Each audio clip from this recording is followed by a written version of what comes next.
What's going on, everyone, and welcome to another edition of Kicking It with Crowder, guys. We are live. I've been waiting.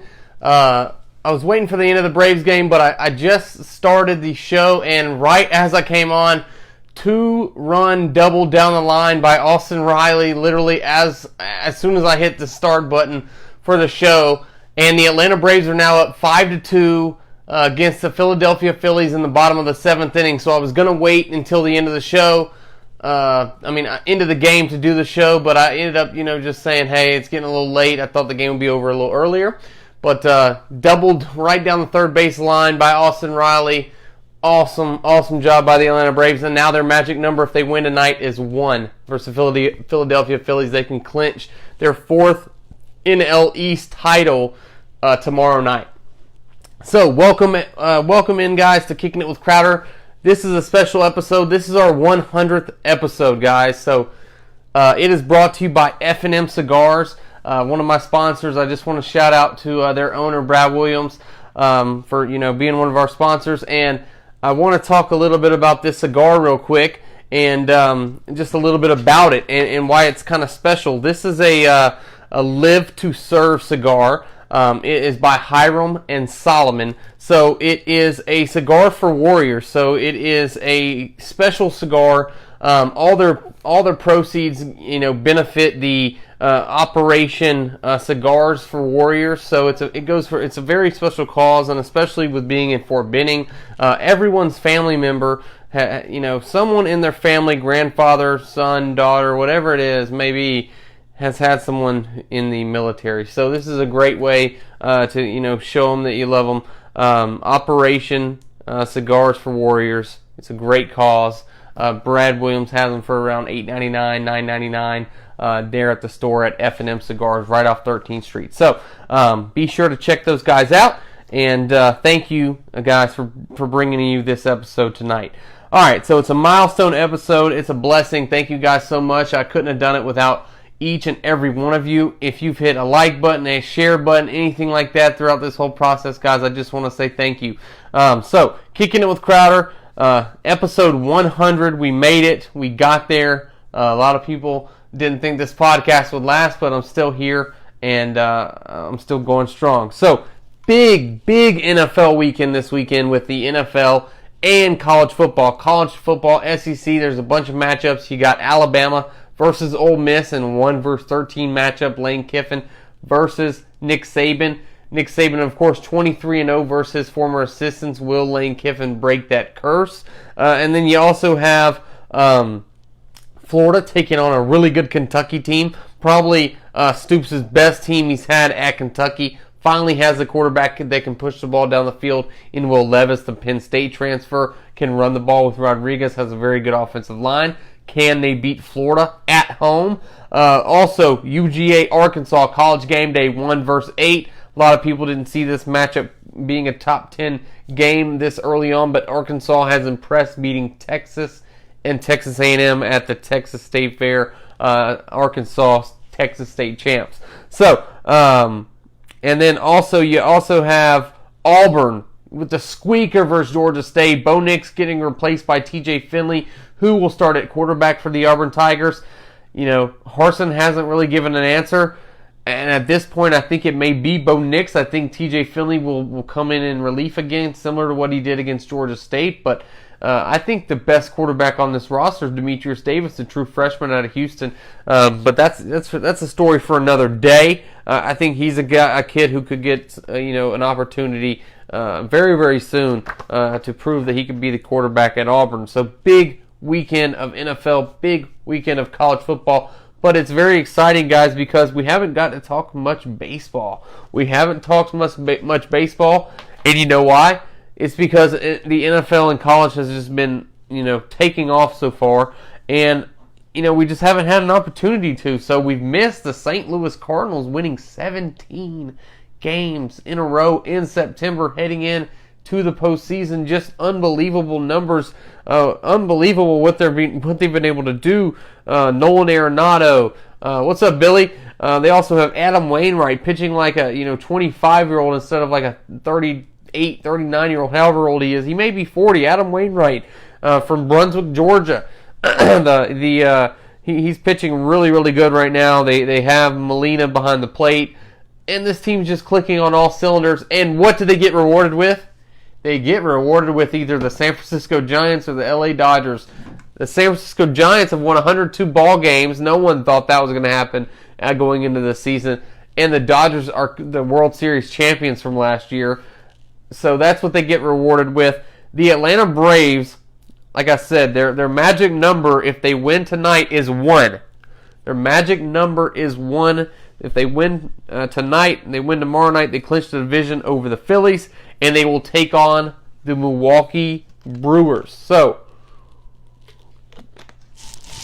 you'd have the Milwaukee Brewers taking on the Atlanta Braves. Hank Aaron, of course, played for the Milwaukee Braves and the Atlanta Braves. You have that kind of going on with Hank Aaron passing away, earlier this year. And then you have the Braves versus Brewers. You could have the Giants. If they win the division, they'll play the winner of the wild card game with the Dodgers and the Cardinals. So just unbelievable storylines going on right now. There's actually only one spot left in the NL, and it's for the NL East. The Braves would just have to have an epic collapse at this point right now. And with Atlanta sports, I'm not saying it's impossible, but the Braves do have, they are looking really good right now to win the division and get in the playoffs for the 4th straight year. In the AL, things are just insane right now. In the AL, you have the Rays and the White Sox, who have both clinched. The Astros are like 1 game away from clinching. So you have 3 teams, the Rays, the White Sox, and the Astros, who are kind of supplanted and are in. And then you have teams, you have basically 4 to 5 teams chasing after 2 spots. So you have the New York Yankees, who have caught fire. They're 90-67. Boston Red Sox are 88-69. Mariners, who haven't reached the postseason since 2000, they are 88-70. Then you have the Blue Jays at 87-70. And the A's who have been in first or second the entire year, they sit at 85-73. So you have 5 teams vying for 2 playoff spots. And at this point, I don't know what's going to happen. You could have some of these like play-in games where you could have like the Yankees playing the Mariners and the Blue Jays facing the Red Sox, and then you have another wild card game after that. The winners of those 2 games play, and then that team plays in the wild card game. That's just, it could honestly be one of the craziest postseasons in baseball history since 2011. I know 2011 you had a lot of stuff going on, but awesome stuff from baseball. It's nice that baseball is finally getting some love and support, because, man, for the last few weeks, it's been football, NFL, fantasy football, and then you also have college football. You have, the betting is just, bigger than it's ever been right now. So you have a huge weekend of college football. Bama, Ole Miss, UGA, Arkansas, Auburn, LSU, Cincinnati, Notre Dame, Florida, Kentucky. Kentucky's not ranked, by the way, which is a joke. They should easily be ranked in the top 25. Cincinnati, number 7, taking on Notre Dame, number 9. Baylor, number 21, Baylor versus Oklahoma State. Michigan versus Wisconsin. You got all these games. We'll talk about all those a little bit later on. I'll also make my picks. So if you've been following along this year, guys, my college football picks against the spread, I'm 19-11-1. I was 4-2 last week, and my 2 losses were Liberty and Michigan State. My wins last week, of course, let me pull these up. My wins last week, I had Notre Dame plus 6.5, Kentucky minus 5, Army minus 8.5, and UCLA 4.5. All 4 of those teams cover. 4-2, improved to 19-11-1 on the season. And then we'll also talk a little bit about my NFL picks. 12-4 last week in the NFL. Of course, the NFL picks, guys, are just straight up, not against the spread. These NFL spreads are so crazy. I go straight up in the NFL. I'm 31-17 so far, 3 weeks in, heading into week 4. The Atlanta Falcons get Arthur Smith his first victory as the head coach of the Atlanta Falcons. They improved to 1-2 on the year.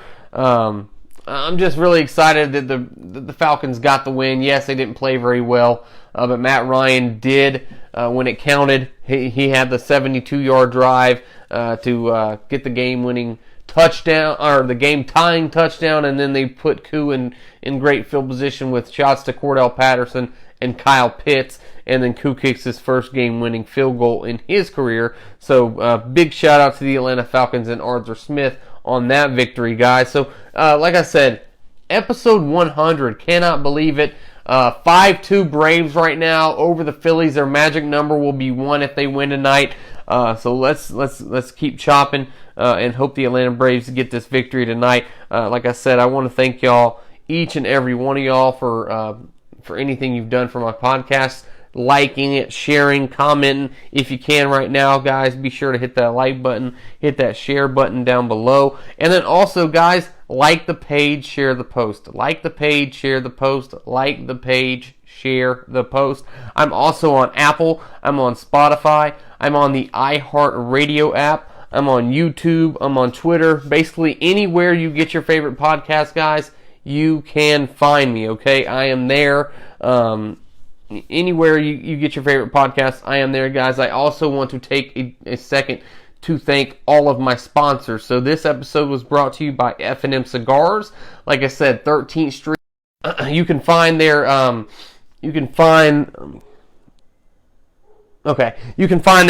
their cigar shop right across the street on the bridge, right over in Phoenix City, Columbus, Georgia, right there, guys.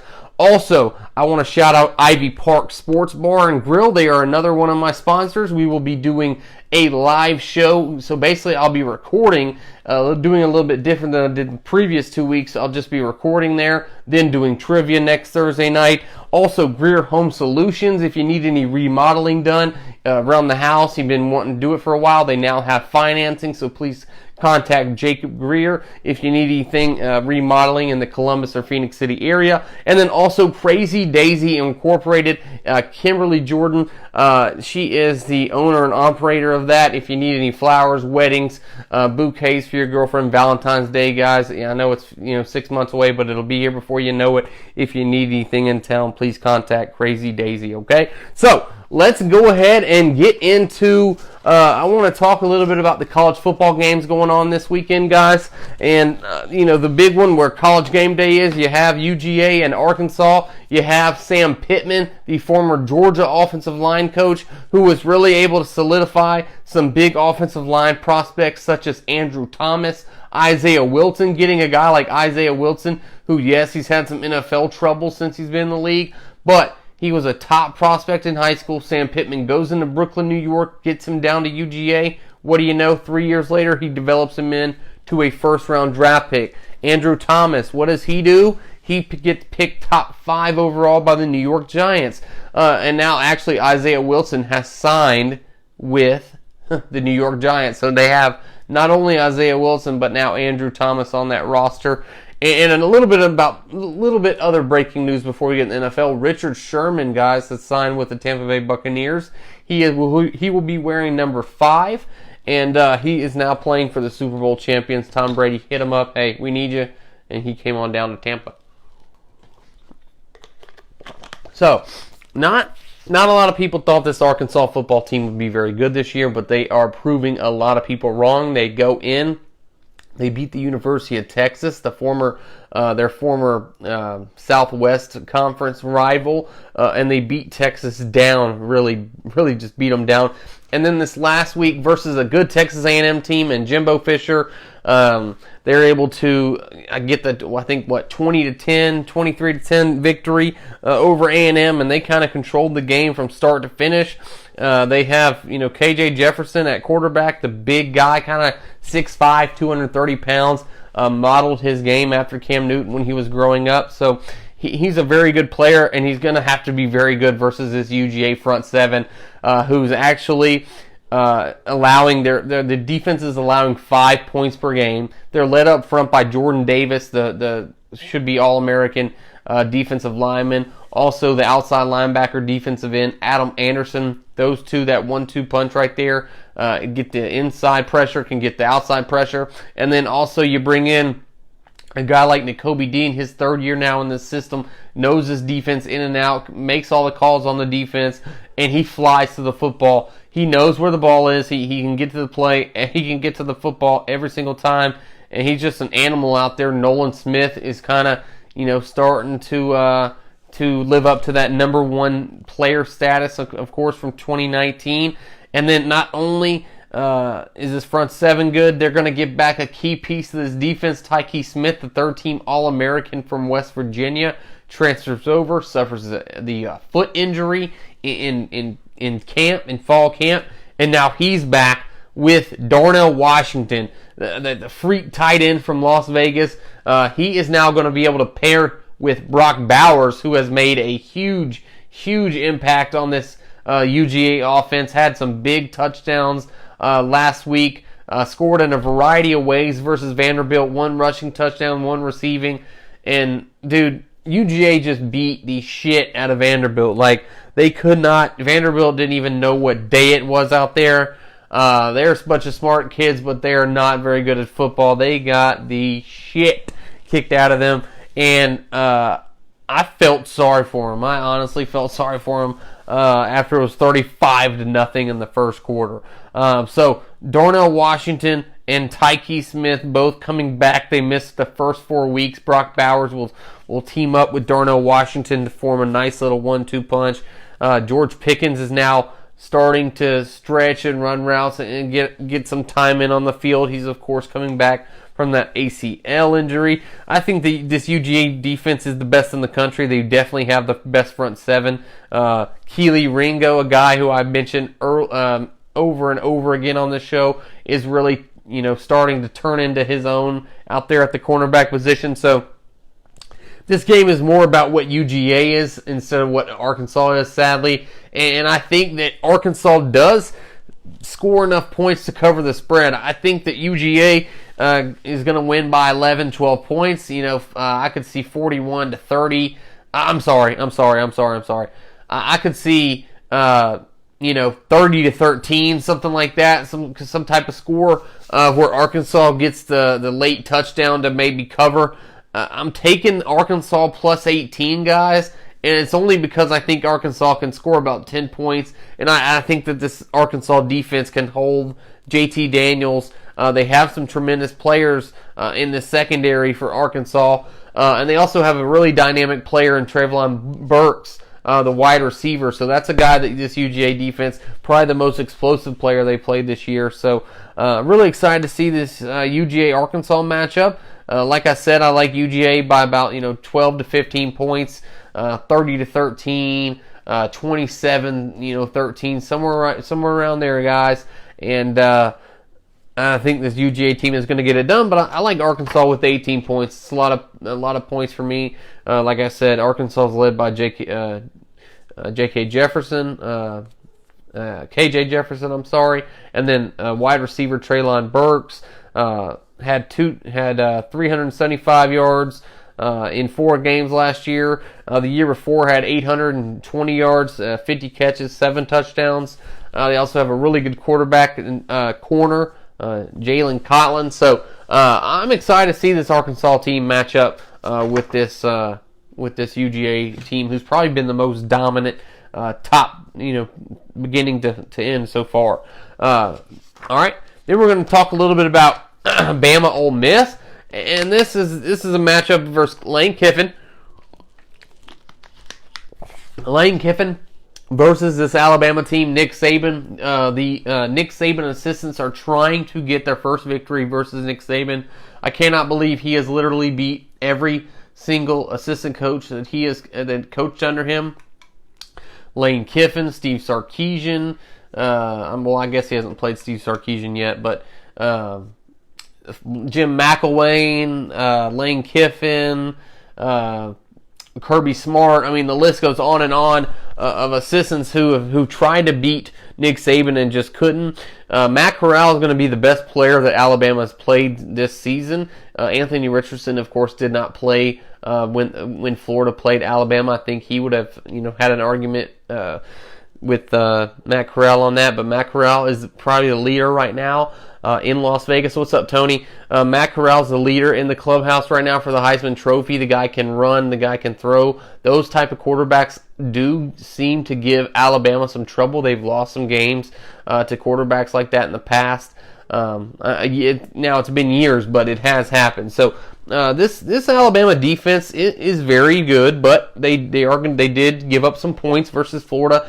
Florida was able to run the football on them. That a lot of teams are just not able to run on this front seven with Alabama, but Florida was able to do it. So I think if Ole Miss is able to run the football, they have Early or Ely at running back, who's a very good running back. They have some receivers. I think this Ole Miss team, they're not going to score 48 points like they did last year, but I think this team could score 24 to 35 points. I really do. Now, is that going to be enough? I don't think so, because I think that this Alabama football team is just going to be too explosive. They're going to have to score with them almost every single time. And I think that Ole Miss covers the 14 and a half, 15 points, depending on where you get them. But, I think that Ole Miss can score enough points to where, hey, you got 38-24 ball game, 35-24, something like that, where you got, 10 to 12 point game, and Alabama, at the end of the day, just have too many weapons, too many athletes on this field, and that's what it's going to come down to me. So, yes, I think Lane Kiffin's going to go out swinging. I would not be surprised for some trick plays, some stuff we haven't seen. He's going to try to stop Bryce Young. He's going to try to stop. He's probably going to try to hit Bryce Young as much as he can. Robinson should play for Alabama, the fifth year running back. And then can these receivers make enough plays on the outside? And Bryce Young, who can win this matchup? Who can put up the most numbers and who can win this game? This is a Heisman Trophy type game for me. If Matt Corral goes out there and throws 4 to 5 touchdowns, throws for 400 yards, Ole Miss wins the ball game. You'd be looking at not only Ole Miss jumping into the top 5, but maybe Matt Corral having his signature Heisman moment. But I think Bryce Young is the guy to watch out for me for the Heisman Trophy, just because he plays for this Alabama football team. He's thrown a bunch of touchdowns early on. They beat Florida 31-29. They beat Ole Miss, and then they're going to play a bunch of other good games. So, Ole Miss offense versus Alabama defense, that's a matchup for me. Can Ole Miss run the football? I'm not sure if they're going to be able to run as good as Florida did, but I think Matt Corral is a guy to watch. Ole Miss also likes that up-tempo, so that's something Alabama's got to be ready for. Alabama's got to be ready for Ole Miss to run a play every 12 to 15 seconds. That's how quickly they want to do it. Will Lane Kiffin become the first coach to beat Nick Saban? I do not think so, but I do think that Nick Saban is going to lose sooner or later to an assistant. It's just, the streak is just unbelievable. It's too crazy to keep going. So that's what I think about that game. Like I said, I'll take Alabama 38-27 versus Ole Miss. Ole Miss does cover. So I got the two dogs in this one. I'm rolling with Ole Miss plus 15, Arkansas plus 18. So, hey, I see those points and I like it. We'll see what happens. But Auburn LSU, this is a game where LSU was favored by 3.5. Auburn hasn't won in Death Valley since 1999, before most of these players were even born. Does that come into factor? No, I don't think so, but I just thought I should tell y'all that nice little stat that they have not won since 1999. Bo Nix, of course, gets benched last week versus Georgia State. TJ Finley, not enough people are talking about this. TJ Finley went 98 yards with 3 minutes and 20-something seconds left on the clock. Replaced Bo Nix. Made the 4th and 7. Made the big 4th down play. He played really good, and they haven't named him the starter yet, which is odd. It seems to me like Bo Nix is going to get the start. I just think maybe with them going to Death Valley and Bo Nix having the experience, I think they're just going to give him the nod. I wouldn't be surprised to see TJ Finley by the 3rd or 4th drive. They have Hunter, the backup running back. You have Tank Bigsby. Look for both of those guys to be very important in this game plan. And Auburn beat LSU really bad last year. I do not know if Auburn is going, or if LSU is going to have Derek Stingley. He, of course, missed the game last week versus Mississippi State, where LSU won 28-25. So you had a good matchup there. You're going to have a close matchup in this one. Can Auburn get it done? They're going to need, their defensive playmakers. They're going to need Owen Popo. What's his name? From Valdosta. Zakoby McClain, and Smoke Monday. They're going to have all three of those guys making plays all over the football field. This defense, this is a very big game for Brian Harsin. Of course, fired Cornelius Williams, the wide receiver coach in his first year at Auburn, kind of using him as a scapegoat so far. Did not agree with that decision, but it is what it is. And we'll see what Brian Harsin and this Auburn football team does. Can they get the first win? These next 5 weeks are huge for Alabama. They got some really tough matchups. They play UGA next week. They play Texas A&M in a few. Ole Miss. So I think Auburn probably has the hardest schedule remaining out of all the college football teams. But LSU, can they get back on track? Of course, Max Johnson is their quarterback. They really have a great wide receiver on the outside. Like I said, Derek Stingley's a top 5 to 10 pick, but he may be out of this game. Can they replace John Emery, who's out with academic issues? Coach O trying to hang on for dear life. With his coaching job. This is a guy who 2 years ago you thought would be at LSU for as long as he wanted, but these past 2 years have not gone very good. I'm not saying he's on the hot seat, but he's definitely a name to watch out for. I'm gonna take Auburn on this one, 21-20. They get their first win in Death Valley, and TJ Finley comes in again and then wins the starting quarterback job. He goes into Death Valley, beats his former team LSU, and he gets the starting nod. So 21-20 Auburn, and they cover. So I'll take Auburn plus 3.5. That's not on my locks, but I will take them. All right. Also, guys, so NFL, I would be a fool not to talk about this great storyline in one of the best, probably the biggest NFL game the entire season. Tom Brady and the Tampa Bay Buccaneers go to Foxborough and take on New England Patriots and Bill Belichick. Tom Brady, of course, spent 2 decades in New England, 6 Super Bowls with the New England Patriots, and just won a 7th with the Tampa Bay Buccaneers. All this guy does is win. He's won a championship in like a third of his career. Played in, I think, 10 to 11 Super Bowls. He is just unreal. I mean, it's just unreal what he's able to do right now at 42, 43 years old.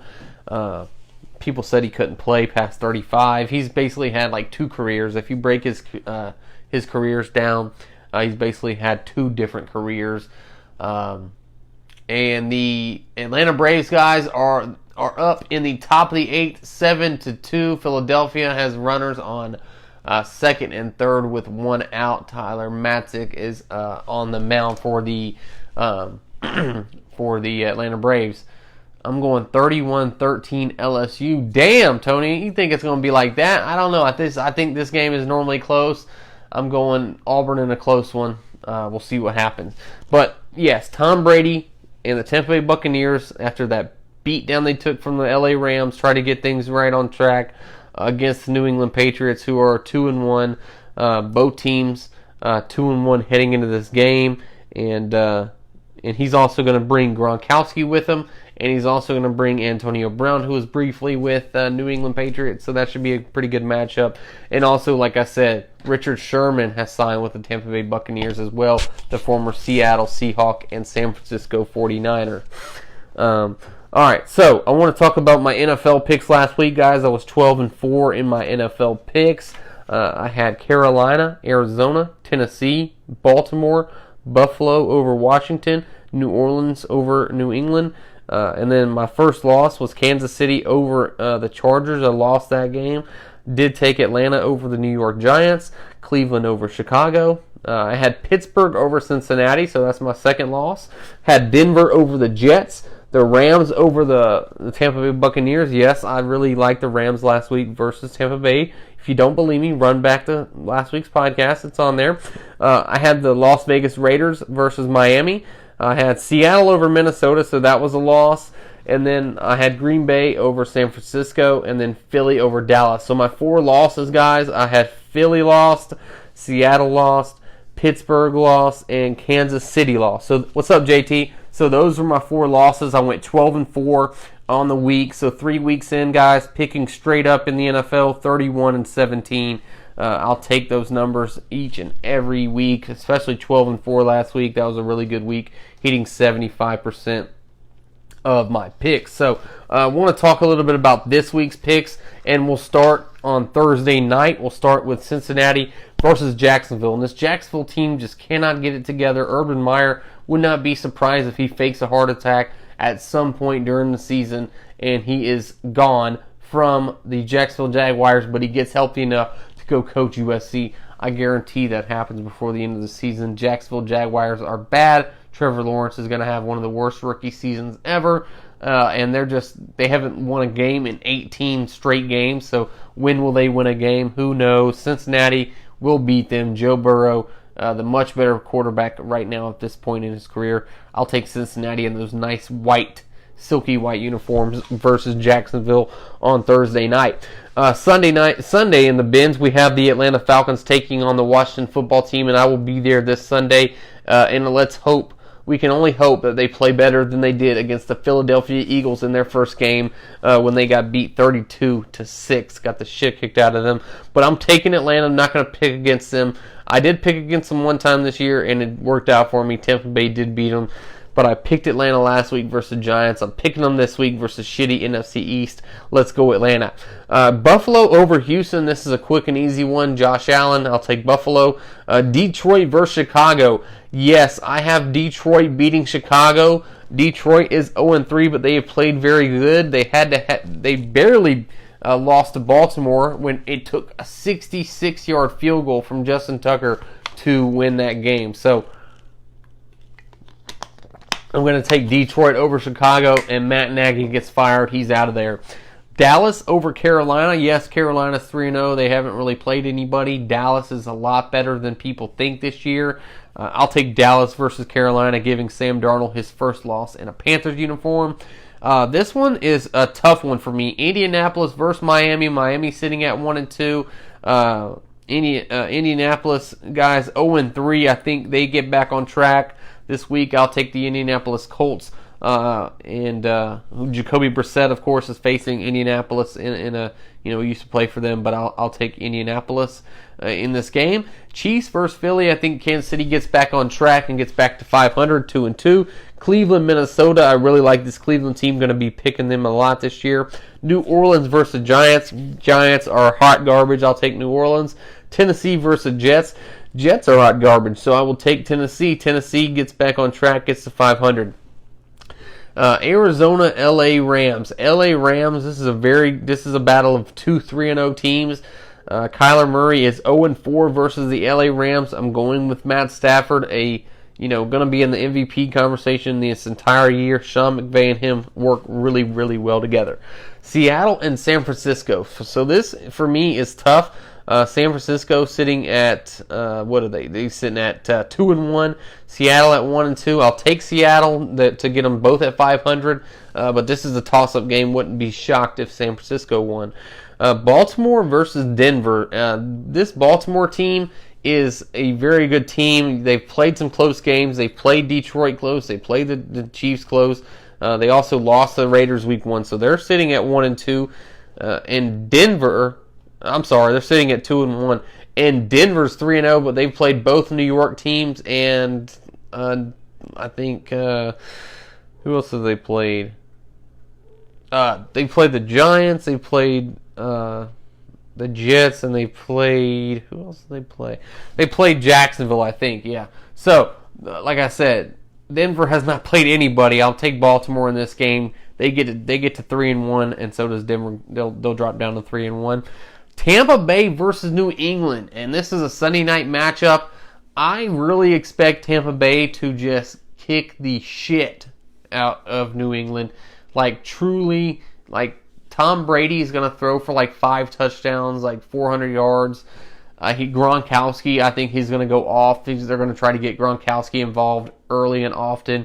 And I think Mac Jones just shits the bed, and Tom Brady is just sitting there laughing on the sidelines. And I like Tampa Bay big in this game. I think they're only like a touchdown favorite. So put your money this weekend, guys, on Tampa Bay. I really like them against the New England Patriots. Green Bay versus Pittsburgh. I'm not sure if you watch Big Ben. The guy is done. I'm going to take Green Bay over Pittsburgh. And then you have the Chargers versus the Raiders. Justin Herbert, Derek Carr, 2 really good teams. I don't know.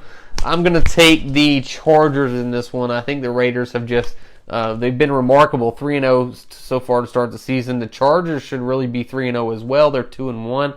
I'll take the Chargers in this one to get to 3-1. So, guys, that's my NFL picks. I'll go over them real quick. I got Cincinnati over Jacksonville, Atlanta over Washington, Buffalo over Houston, Detroit over Chicago, Dallas over Carolina, Indianapolis over Miami, Kansas City over Philadelphia, Cleveland over Minnesota, New Orleans over the Giants, Tennessee over the Jets, Rams over the Cardinals, Seattle over the 49ers, Baltimore over Denver, Buccaneers over the Patriots, Packers over the Pittsburgh. What's up, Zach? And I got the Chargers over the Las Vegas Raiders on Monday Night Football. So those are my picks: 31-17, 12-4 last week. Those are just against the spread picks. Not against the spread picks, Zach. They're just straight up picks. So, want to talk a little bit about my college picks before we get out of here. Each week, guys, I give you my picks. I'm 19-11-1. Nice, awesome, Zach. So I'm 19-11-1 against the spread this year. I was 4-2 last week. I lost Liberty and I lost Michigan State, but I won Notre Dame, Kentucky, Army, and UCLA. So, like I said, 19-11-1 heading into the season, and I have 6 picks for you. I'll even give a bonus pick. So I got 5 picks with a bonus, and then a Friday night game as well. So I want to talk a little bit about my first pick. This is my pick of the week. Okay, pick of the week. Boston College plus 16 over a Clemson team who cannot score the football. Of course, lost to NC State. Boston College is led by Jeff Hafley, now in his second season, I believe, the former defensive coordinator from Ohio State. He has just been able to do a bunch of good things. Has the great quarterback, but he's injured. He's out for the season, but I still like this Boston College team enough to cover the 16 points. Just give me a second, guys. Whew. All right. Sorry, I had to get my inhaler. All right. So I got Boston College plus 16 over Clemson. I don't even know if Clemson will score 16 points in this ball game. So I'm taking Boston College over Clemson. Kentucky plus 9 over Florida, and let me tell you why. Because Will Levis is a real... What's up, Glenn? Kentucky is finally able to have a quarterback who can throw the football down the field. They have a nice running game with Rodriguez. They have some really, really good tackles. They can run the football. And then not only on defense, they finally have playmakers who can get after you at all 3 levels. I like this Kentucky team to maybe win versus Florida. I think it's going to come down to like a field goal, 24-21, 27-24 type ball game. I like Kentucky with the points plus 9 over Florida. And I would not be shocked if you wake up.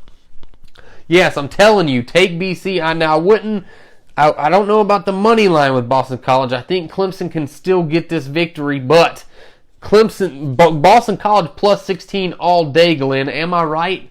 I mean, this is coming from a Clemson fan, guys. I'm telling you, I saw this spread, and that was the game I liked the most. But the last 2 times I've gone out on a limb and said this, the teams didn't cover.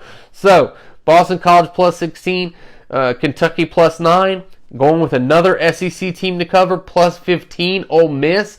Ole Miss, like I said, they're going to score enough points to cover this game.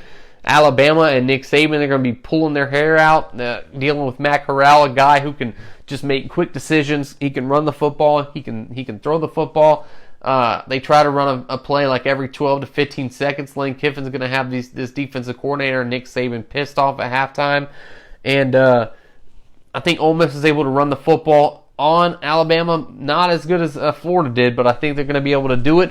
And I like Ole Miss versus Bama in a barn burner, 38-24, 38-27, something like that. I'll take Bama, but I'll take Ole Miss with the points with the 15. All right, Army. This is a team that has done me right so far this year. I'm 3-0 when I pick Army. No difference here. -7 over Ball State. Jeff Monken, the former Georgia Southern head coach, is doing great things at Army.